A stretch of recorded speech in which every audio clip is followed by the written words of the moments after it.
Boa tarde, pessoal. Boa tarde. Mais um vídeo do canal. Hoje nós vamos estar falando sobre o Império de Esther. O vídeo de hoje é o Império de Esther, a rainha Esther, rainha do Império Persa Aquemênida. Nós vamos entender o contexto do livro de Esther, certo? Para a gente falar do Império de Esther, nós estamos falando dos persas aquemênidas, nós estamos falando em torno do século V a.C., o marido dela era o Assuero, né? É um império que tá um mapinha aí, ele cobria lá, né, uma região enorme, 127 províncias, né, da Índia até a Etiópia. As províncias eram chamadas satrápias, né, tinham governadores, cada província tinha um governador. Era um império realmente gigantesco, que foi o Império Persa Aquemênida da Esther, certo? Capitais eram Susa, Persépolis, Ecbatana, dependendo do período, né, a capital mudou. Um império que durou aí uns 700 anos, tá? Vamos lá. Vamos começar com a origem da história do rei Assuero, certo? O rei Assuero, marido de Esther, que vai vir a ser marido de Esther no livro de Esther, ele, se você buscar a história, né, com os historiadores, eles vão te mostrar mais ou menos isso aí, que ele seria da descendência de Dario I e Ciro o Grande, né, aqueles reis que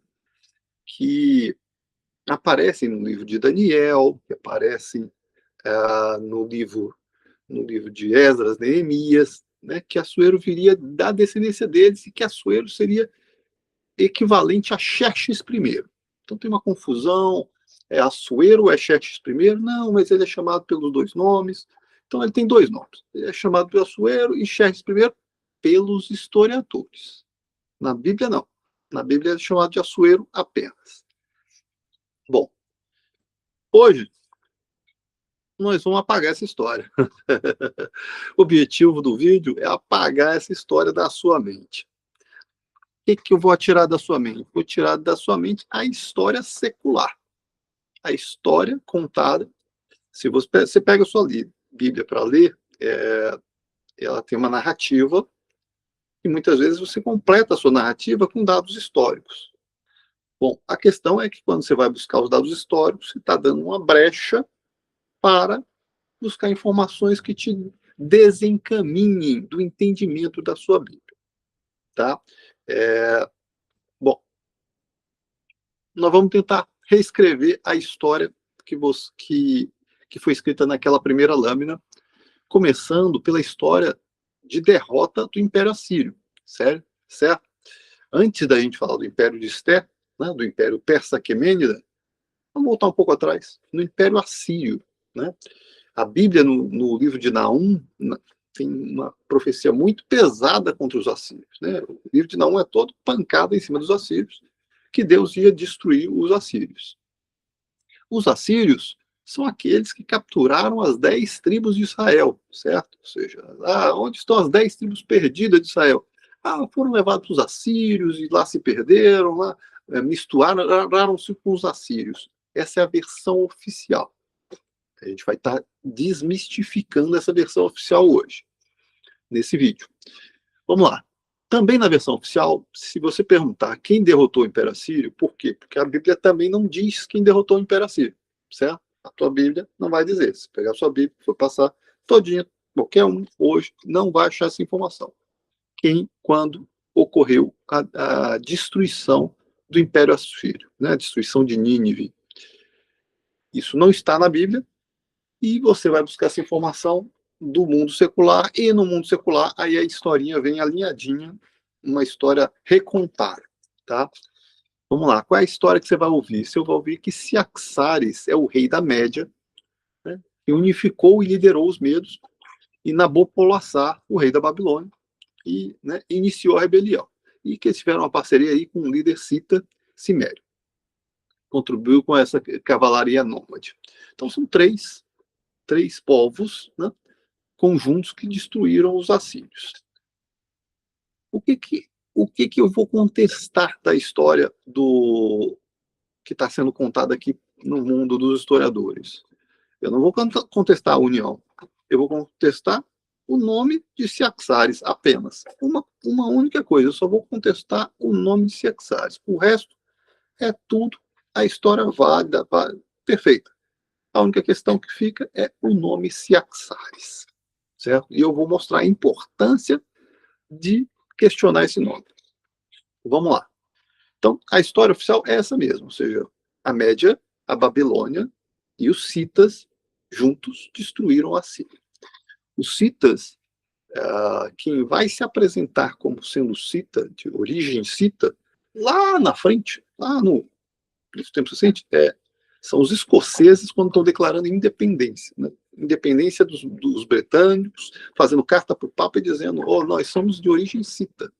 Certo? Para vocês entenderem que, quando nós estamos falando dos citas aqui, tem um povo lá na frente que vai se dizer que teve essa origem cita, que são os escoceses. Tá? Então vamos lá.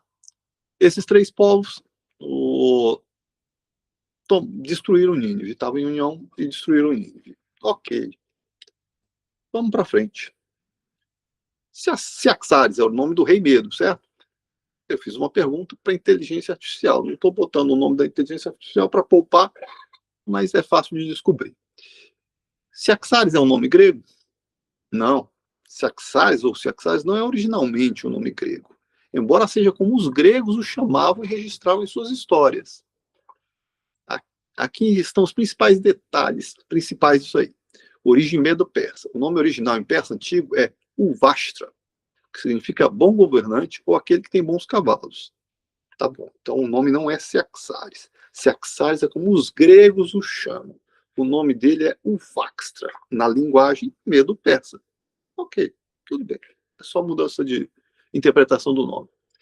Helenização. Os historiadores gregos, como Heródoto e Xenofonte, adaptaram o nome para o grego clássico em Ciaxares, que resultou em Ciaxares em português. Ok? Então foram os gregos que transliteraram para a língua deles. Ok? E aí a gente recebe na nossa Bíblia um nome grego, certo? Um nome de um rei Medo em grego. Vamos com calma. Identidade. Ele foi um rei do Império Medo que ficava no atual Irã, entre 625 e 585 a.C. Perfeito. Conhecido por ter fortalecido o exército e derrotado os assírios. Perfeito. Portanto, trata-se de um nome de origem iraniana, Medo, que foi helenizado pelos gregos. Concordo. Tá tudo certo. Perguntinha simples para ele. Como seria o nome dele em hebraico? Certo? Só para a gente saber. Em hebraico, o nome Ciaxares pode ser representado de duas maneiras diferentes, dependendo se estamos falando da transliteração moderna ou da sua correspondência em termos bíblicos clássicos. No hebraico moderno, usado para se referir ao personagem histórico nos livros de história, o nome é adaptado diretamente do som original ou do grego. Aí tem as letrinhas hebraicas, e no item 2 ele vai explicar, na equivalência bíblica, Assuero. Na Bíblia hebraica, o Antigo Testamento, os 6 medos e persas, que tinham nomes baseados na raiz linguística original, o Vaxtra, eram chamados pelo título ou nome Assuero. Aí ele vai começar a defesa já. Ele já entra na defesa. No texto histórico, no livro de Daniel, no livro de Tobias, o pai do rei Dario, o Medo, é identificado como Assuero, que a maioria dos historiadores e comentaristas bíblicos associa diretamente a Ciaxares I. Volta para embaçar um pouquinho a história. Mas aí o que ele está me dizendo é que no hebraico bíblico, o nome grego Ciaxares é uma tradução do nome Medo, que em hebraico bíblico é Assuero. Certo? Então Ciaxares é Assuero. Tá bom. Ciaxares é o Assuero. Assuero é o marido de Esther. Opa! Então eu estou dizendo que o marido de Esther que destruiu Nínive, que estava junto com o rei babilônico na destruição de Nínive. É isso que eu estou dizendo. Certo? E por que a gente não tem essa informação? Por que a gente não sabe disso? Porque a nossa Bíblia não conta disso, porque eu nunca ouvi falar disso. Bom, a Vulgata Clementina de 1592 tem um livro, que é o livro de Tobias, está na Bíblia Católica até hoje. A Bíblia Protestante não tem, tirou, era um dos apócrifos. Lá na Bíblia Bíblia King James de 1600, o livro de Tobias estava lá, mas foi retirado, né? Hoje a gente não tem. Então, o livro protestante não tem o livro de Tobias, mas a Bíblia católica tem o livro de Tobias. Não adianta de nada, porque eles tiraram o verso de lá. Que verso que foi tirado? O verso Tobias, capítulo 14, versos 15, que menciona Nabucodonosor e Assuero, certo? Esse, onde você encontra isso? Você encontra na versão da Vulgata Clementina, da Bíblia Católica, de 1592, tá? O texto ocultado da Vulgata Clementina versus as traduções modernas. Nas traduções bíblicas modernas, o versículo foi alterado para dizer que Nínive foi tomada por Ciaxares, rei da Média. Usaram o nome grego, rei da Média. Por que pegaram o nome grego e chamaram de rei da Média? No entanto, a Vulgata Clementina mantém os nomes originais da tradução latina, que ecoam uma realidade histórica completamente diferente. Antes de morrer, agora o texto, certo? O texto é: antes de morrer, ele, Tobias, ouviu falar da destruição de Nínive e viu seus habitantes sendo levados cativos para a Média por Assuero, rei da Média, e por Nabucodonosor. Adotando a premissa do encobrimento, a presença desses dois nomes específicos operando juntos em 612 a.C., que é quando Nínive foi derrotada, revela o que a historiografia oficial tenta esconder. Eu vou seguir no texto agora de trás para frente, certo? Isso aqui é o final da história. Para chegar nessa história, tive que ir puxando a inteligência artificial até chegar na conclusão. Essa é a conclusão da inteligência artificial. Mas eu vou abrir como é que eu cheguei nisso. No cenário proposto pela sua premissa, ou seja, eu dei a eles uma premissa, certo?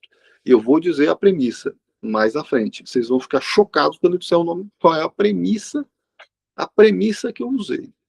Vocês vão ficar completamente chocados de quão relevante é essa premissa. No cenário proposto pela sua premissa, onde as identidades históricas foram fundidas artificialmente para esconder uma severa quebra cronológica e fraudes de linhagem no Antigo Oriente Médio, o relato de queda de Nínive em 612 expõe um dos maiores erros de costura desse encobrimento. O que eu dei de cenário não foi que identidades históricas foram fundidas e escondeu uma severa quebra cronológica e fraude de linhagem, não. Vocês vão ver que a minha premissa, eu vou chegar na minha premissa daqui a pouquinho. Vocês vão ficar, como eu disse, vocês vão ficar chocados quão relevante foi a premissa que eu tive que colocar para que ele chegasse a essas conclusões, certo? Para entender o que ocorreu e o que está sendo ocultado através do texto de Tobias 14, versos 15, na Vulgata Clementina de 1592, e na sua tradução oficial, a Bíblia The Way Reigns, precisamos olhar para o que a narrativa latina preservou e que as traduções modernas decidiram alterar drasticamente, certo? Porque a minha pergunta foi, eu dei uma premissa e disse, se essa premissa, assuma que essa premissa é verdadeira e me analise o porquê que isso está sendo escondido, certo? E aí ele está fazendo esse escorrimento todo com base na minha premissa revolucionária. Vocês vão ver a minha premissa no final. Não, daqui a pouquinho. Vamos mais à frente. Ou seja, ele está dizendo que tem realmente, se a minha premissa é verdadeira, o texto, existe uma severa quebra da cronologia e fraudes na linhagem do Antigo Oriente Médio. Isso é o que a inteligência artificial está falando. Se a minha premissa é verdadeira. Vamos ver que premissa é essa que eu coloquei, que fez essa revolução toda. Uma premissa, deve ter criado um cenário completamente absurdo, né? Vocês vão ver o cenário, a simplicidade do cenário que eu criei. Eu estou com algum problema na... Ok.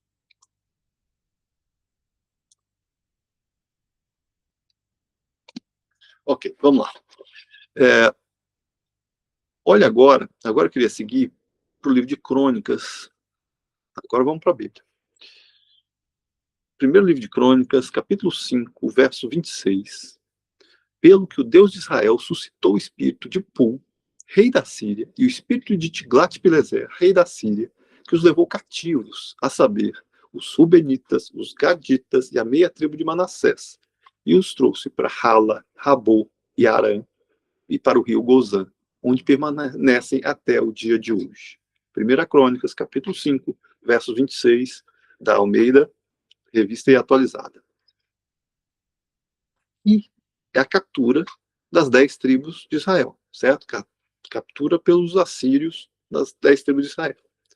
Eu queria que você lesse com muita atenção comigo esse início do texto e interpretasse para mim.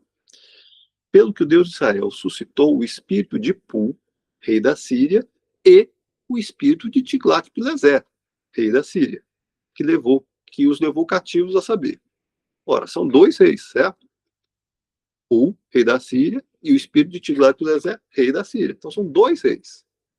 Tudo bem, mas são 3 tribos, certo? Então provavelmente um rei capturou uma tribo e os outros reis capturou as outras 2 tribos.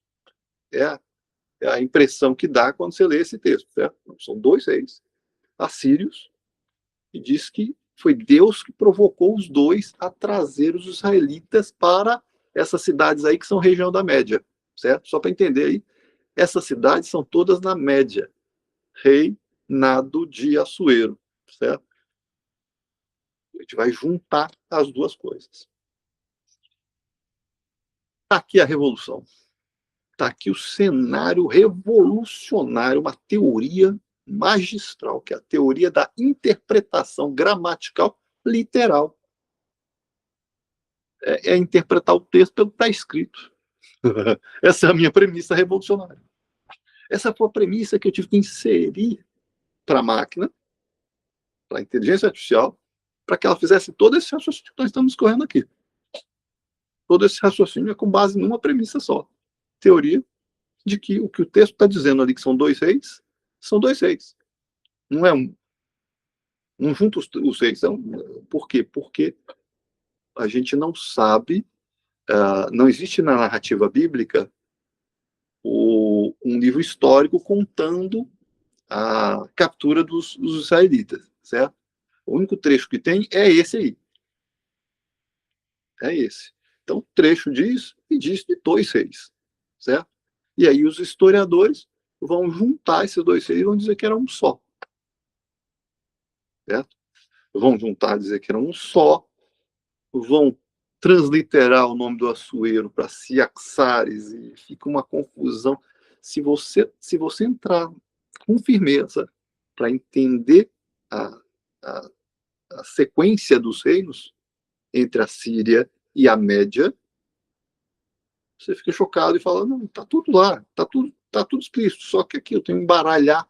Provavelmente, se você já leu a sua Bíblia, você provavelmente tem aquela sensação de eu não sei bem, eu não entendo bem qual é essa sequência dos assírios para os babilônios, dos babilônios para os medos persas, é medo, é persa, como é que é isso?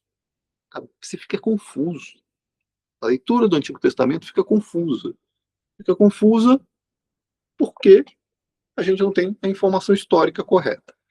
A informação histórica correta seria: o Deus de Israel chamou os assírios, né? Primeiro colocou sei lá, vamos seguir na tela que fica mais fácil. Vamos lá. Teoria de interpretação gramatical literal é a revolução, certo?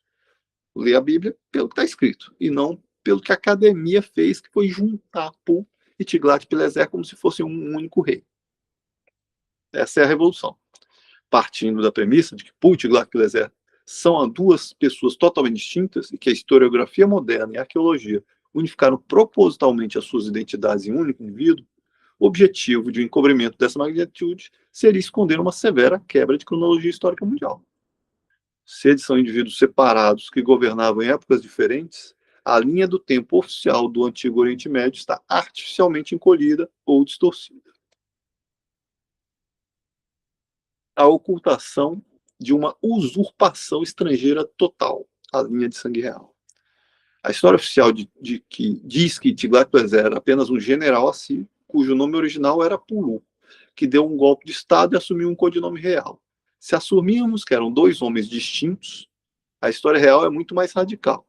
O que se esconde, Pul teria sido um conquistador estrangeiro, um caldeu babilônico, ou rei de outra coalizão, que invadiu, dominou a Síria e subjugou Israel. Primeiro recebendo o tributo de Menahem, em 2 Reis 15:19, Tiglat-Pileser teria surgido muito tempo depois para restabelecer o trono puramente assírio. Ou seja, Deus chamou um caldeu para interferir no reino assírio e vir buscar os israelitas para botar de castigo, certo? A gente sabe que os israelitas foram punidos, né? Quando eles foram capturados, eles foram punidos. A gente sabe disso. A Bíblia, né, narra isso, que foi punição de Deus, né, que eles foram levados cativos pelos assírios. Mas o que está se escondendo, na verdade, é a ação do Deus, certo? A ação de Deus, a ação prática na história. A ação prática na história é Deus, é o que está escrito na Bíblia. Deus pegou Pul e Tiglat-Pileser e deu instruções de para onde levar os israelitas. Certo? Pode vir capturar e levar para lá, certo? E Pul era um caldeu, certo? Então isso, por que o caldeu é importante? O caldeu é importante porque quem são os caldeus na Bíblia? A Caldeia é o reino original, é o local original de onde sai Abraão, certo? Abraão sai deixa a casa dos seus pais em Ur na Caldeia, certo? Ur na Caldeia, e vem para a Terra Prometida, né? Vem para a Terra que Deus ia prometer para ele. Esse reino caldeu é a Babilônia. É a Babilônia. Então, quando a gente está falando que um caldeu subjugou lá e depois os babilônios vão vir, ele falou que é a Babilônia. Com outro nome, ele falou que é a Babilônia. Né? Os caldeus, que depois vão ser chamados de Babilônia, o nome da capital, certo? Caldeia e Babilônia é a cidade capital, tomaram a Síria. Tudo bem. Né? Nabucodonosor, os babilônios terem tomado a Síria, a gente até tem noção disso. Né? O que a gente não tinha noção é que o parceiro dele na destruição de Nínive é o esposo de Esther. É o Assuero, o esposo de Esther. Então, toda essa volta aqui é para mostrar que Assuero, o marido de Esther, é o Ciaxares, aquele que, junto com Nabucodonosor, general babilônico, nesse instante, ele não era rei ainda, certo? Eles dois é que destruíram Nínive e capturaram os ninivitas e levaram os ninivitas para a mesma região da Média que os israelitas tinham sido mandados. Tá? Então, tanto assírios como os israelitas eram cativos. Certo? Assírios e babilônios eram cativos dos medos e dos caldeus. Né? Agora sim, vamos ler o livro de Esther. Agora a gente tem a base, contexto para entrar no livro de Esther sem confusão. Sem confusão. Isso é importante porque as coisas começam a fazer sentido. Passar um pouquinho do Nabucodonosor na nossa Bíblia, né? No livro de Jeremias, capítulo 27:6, diz assim: agora sou eu mesmo que entrego todas essas nações nas mãos do meu servo, Nabucodonosor, rei da Babilônia. Sujeitei a ele até mesmo os animais selvagens. Isso aí está incluso Judá, né, sob o rei Zedequias, Edom, Moabe, Amon, Tiro, Sidom, foi todo mundo, né, caiu nas mãos do rei Nabucodonosor, conforme esse texto. E aí, em Jeremias 25:11, vai dizer assim: toda essa terra se tornará uma ruína desolada, e essas nações estarão sujeitas ao rei da Babilônia durante 70 anos. É o cativeiro babilônico de 70 anos, certo? Decretado por Deus e comandado, primeiro comandou tomar o reino assírio, e aí vem via Cyrus, leva o grupo dos israelitas para a região da Média, depois traz a Babilônia, certo? Para tomar de vez Jerusalém. Mas ele já tinha separado as tribos do norte e colocado na Média. E quem que ele vai trazer para governar a Média? A rainha Esther. Agora sim, a ascensão da rainha Esther ao reino da Média é governando as chamadas tribos perdidas, certo? Então a rainha Esther está governando as chamadas tribos perdidas, aquelas tribos que tinham sido tomadas pelos assírios e levadas para aquelas cidades, conforme a narrativa bíblica. Então, através de Tobias 14:15, né, e apertando a história, você trazida à luz essa informação, e se você apertar a história, apertar qualquer ferramenta de inteligência artificial, você chega nessa informação, certo? Mas tem que apertar, porque eles vão tentar negar, vão esconder. Se você tentar fazer a conexão de qual é a relação entre o Assuero e os Ciaxares, você chega lá. Bom, 612, Assuero, o rei Medo, junto com o general Nabucodonosor, filho de Nabopolassar, rei babilônico, destroem a Síria. Está começando a crescer o Império Babilônico. Que eu estou começando a desvendar um pouquinho da misteriosa Babilônia. Né? Pela tradição judaica, Midrash, comentários rabínicos, Vasti, a rainha que vai ser deposta no início do livro de Esther, certo? Que o rei Assuero vai descartá-la, porque bebeu e ela não quis obedecê-lo, ela era babilônica. A Esther, no livro de Esther, é narrado que o nome Esther é um nome babilônico. Que o nome dela é Radassa. Né? O nome de judia dela era Radassa, mas o Mardoqueu a orienta para usar um nome babilônico. Certo? Por quê? Estavam procurando por uma rainha babilônica. Então, Radassa vai, entra como com o nome de Esther, se torna, né, cai nas graças do rei, se torna rainha, e depois vai usar isso para proteger os israelitas. Ainda no livro de Jeremias, capítulo 27, 6, essa parte eu já li, duplicou aqui.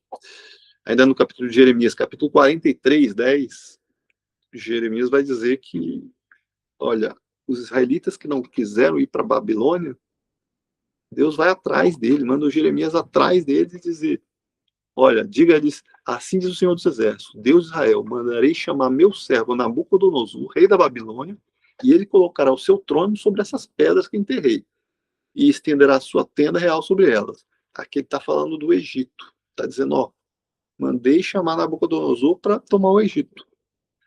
E os israelitas que tinham ido para o Egito, e diz, olha, se vocês não voltarem para a Babilônia, vocês vão todos morrer. Certo? Esse é o recado de Jeremias para os israelitas. Ou seja, Deus sabia muito bem para onde ele estava levando os israelitas e estava trazendo a governança, né, a Esther, que depois, junto com a Assuero, vão ter filhos. Certo? E aí você vai ver os filhos, o papel dos filhos na sequência. Vamos lá. Então, casamento de Esther e Assuero abre a casa real dos Medos, certo? Média, né? O Império Medo começa com Esther e Assuero. Esther é Radassa, né? A tradição vai ligar o filho dela, Dario II, à fundação da dinastia dos Medos. Essa aí é a história invertida dos historiadores, certo? Na verdade, a fundação é de Assuero. Foi Assuero que fundou. Último banquete de Esther é uma passagem forte do livro, né, onde ela revela e aponta o dedo para o Haman, o Agagita, né, que tinha armado para os israelitas, usando o selo real, a confiança do rei, ele tinha a confiança do rei, e estava armando para os israelitas, mas não sabia que Esther era judia.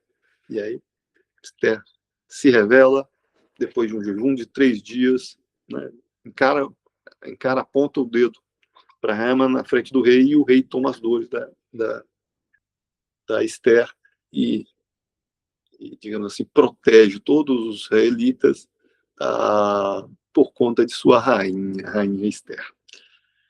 Bom, a família de Esther, então, quando você, a partir dessa informação, começa com Assuero, entende que Assuero é o Assuero de Nínive, e que embaralharam essa parte histórica, você descobre que a filha de Assuero com Esther seria Amitis, foi esposa de Nabucodonosor. Dários, o medo, aquele que vai tomar a Babilônia na sequência, é filho de Assuero e Esther. Teria outra filha, Mandane, vai se casar com Cambises. Cambises era um rei do reino de Anshan, que vai se tornar a Pérsia, certo? O reino de Anshan era um sub-reino da Média. Vai se tornar a Pérsia e vai ganhar predominância, certo?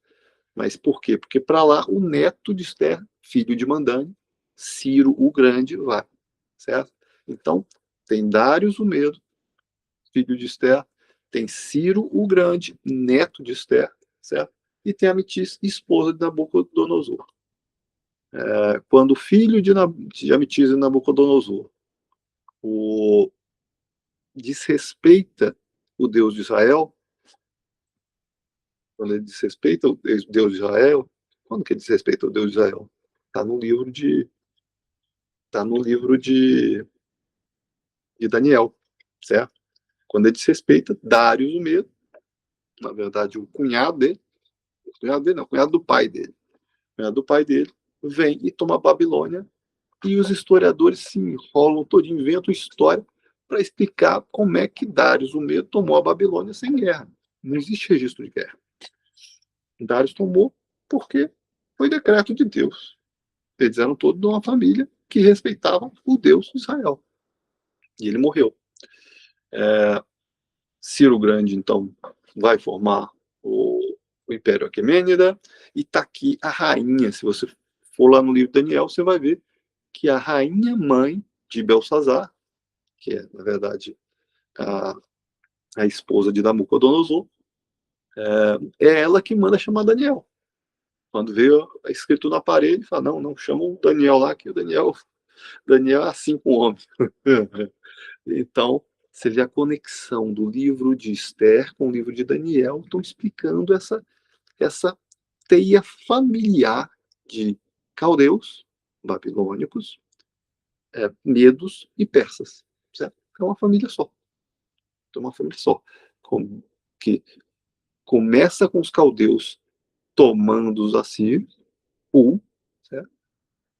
Continua, né, joga os israelitas para dentro da média como de castigo por 70 anos, e depois a rainha Esther toma conta do pedaço, protege os israelitas, e depois eles vêm para dentro do período onde o Império Persa-Aquemênida, o Império de Esther e Assuero, vai dominar o mundo, certo?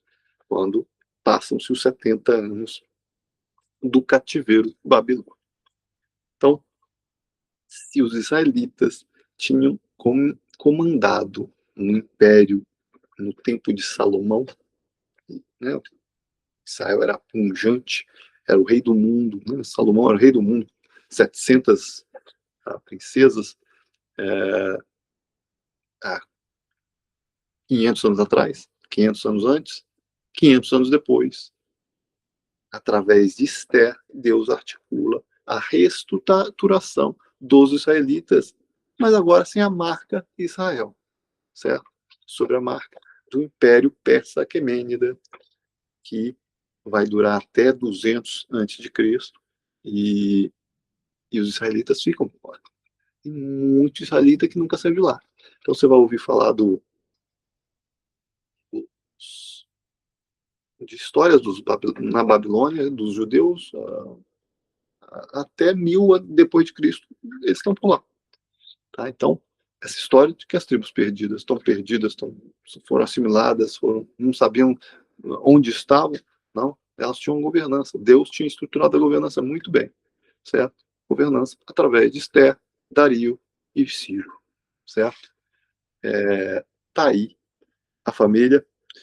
Aí você vai entrar no livro de Esdras, de Neemias, e vai entender por que tem essa boa vontade toda com os israelitas. Né? Então, a família, né, meio irmãos dos israelitas, certo? Os persas, que hoje são o Irã, certo? São descendentes, meio irmãos dos israelitas através de Esther, certo? Tá lá, então, família. Assuero, então, autoriza a volta do culto no Templo de Jerusalém. Vai ser Darius o Medo que vai confirmar o decreto de Ciro. Ciro dá o decreto de reconstrução do, do templo, certo? E Darius vai confirmar o decreto. É tudo, certo? Medo, Persa, reinos irmãos, certo? Um grande império persa aquemênida que persistiu durante um bom período, né? Foi até 200 anos. Aí, essa é a história do Império de Esther. Um grande abraço, gente. Fiquem com Deus. Espero que isso ajude a leitura da sua Bíblia. Tenha mais prazer de ler sua Bíblia e não cair aí nas historinhas dos historiadores que fica parecendo que a Bíblia está desalinhada da história da humanidade. Não. A Bíblia não está desalinhada da história da humanidade, não. A história da humanidade é que está desalinhada da Bíblia. Certo? A Bíblia está certinha, batidinha. Grande abraço, fiquem com Deus.